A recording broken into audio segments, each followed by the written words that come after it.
Salut, dans cette nouvelle vidéo, on va parler des lignes d'échappement et du choix que j'ai fait pour mon nouveau moteur, le P3 TT Edition Limited. Alors déjà, on avait fait une vidéo sur les types de sorties d'échappement parce qu'on s'aperçoit qu'il y a différents types de carters. Il y a des sorties droites, comme celui-ci, et il y a des sorties obliques, comme ce modèle. Et pourtant, ce sont deux moteurs Pico. Celui-ci, c'est les anciens carters. Et celui-ci, c'est les nouveaux carters. Donc il faut faire attention au moment du choix de sa ligne d'échappement, d'avoir un coude qui soit compatible. Alors, sur les sorties obliques, il y a des coudes spécifiques qui vont venir rattraper l'angle de sortie ici. On le voit hein, sur ce coude parabolique. Donc j'avais choisi pour l'ancien moteur Pico une ligne Ipex avec le coude adapté à la sortie oblique. Pour revenir sur ce moteur qui a une sortie droite, c'est le dernier carter de chez Pico. On aurait pu lui adapter une ligne Milk 2041 Turbo. De toute façon, on fera des essais avec cette ligne. Voilà, qui sera tout à fait compatible. On aurait pu lui adapter une ligne Reds. Celle-ci, la X1 High Torque, la EFRA 2143. Donc on aura l'occasion de faire des essais avec celle-ci. Et sur les autres lignes que je n'avais pas, j'avais le choix entre une EFRA 2099 de chez Pico. C'est une ligne qui est compatible avec les OS, les Nova, les Pico, qui donne pas mal de souplesse au moteur. Ou la PIC 93-96, qui est une EFRA 2166. Et celle-là, elle donne de la puissance à bas régime, une bonne stabilité de carburation et de l'autonomie. Et c'est sur celle-ci que mon choix s'est porté. Voilà. La Pico EFRA 2166. Alors, on va la découvrir ensemble maintenant.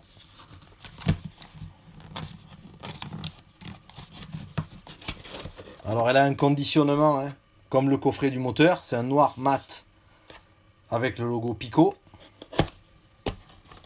À l'intérieur, on a un sachet avec le coude et les accessoires. On va rentrer dans le détail du contenu. On a un papier bulle avec la ligne. On va la regarder. Et on a ici les petites recommandations pour la fixation du coude, que ce soit sur un moteur piste ou sur un moteur tout terrain.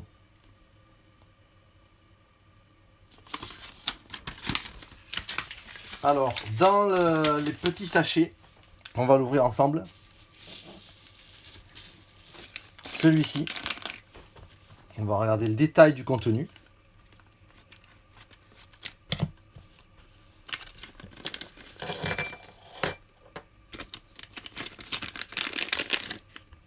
Voilà. On a la BTR qui va venir fixer le bout de l'échappement. Le coude, bien sûr. Alors ça, c'est un coude droit, taille médium, qui sera voilà, compatible ici avec le moteur Pico. On retrouve deux joints Pico. Alors, ils n'ont pas la gorge, ils sont lisses, ceux-ci. Pour aller à la jointure du coude réseau et en sortie moteur, on en aura un plus parce qu'il y en a un qui est livré avec le moteur. On en aura deux. On a les trois petits ressorts pour fixer le résonateur avec le coude, côté coude résonateur. On a deux ressorts moyens qui vont venir ici s'épingler entre le moteur et le coude. Alors on recommande, c'est donné avec une petite, un petit morceau de silicone. On recommande de passer ce ressort à l'intérieur pour éviter le marquage déjà sur le carter et les vibrations. Donc ça, il faudra qu'on le monte. Il y a deux petites bouts de durite qui viennent protéger les ressorts. Et ensuite, on a un grand ressort qui fera le tour pour sécuriser la fixation du coude sur le moteur. Voilà pour les accessoires du premier sachet. Dans le second, on va retrouver le résonateur. Alors c'est un résonateur Pico EFRA 2166. Ici, on aura la petite BTR qui est fournie pour le fixer sur le châssis. Il y a la prise de préçu qui est dans ce sens. C'est le même sens que pour le IPEX. Voilà. Il est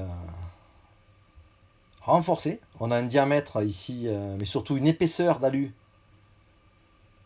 assez intéressante. C'est assez renforcé. Hein. Je pense qu'il sera pas trop fragile. Par rapport, par exemple, à celui-ci, on voit ici que l'épaisseur, c'est le IPEX, hein, elle est assez fine. Il y a un renfort ici pour la sortie, mais c'est fin. Alors que sur celui-ci, on a une épaisseur plus costaud. Voilà.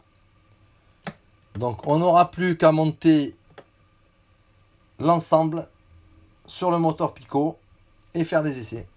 À très bientôt.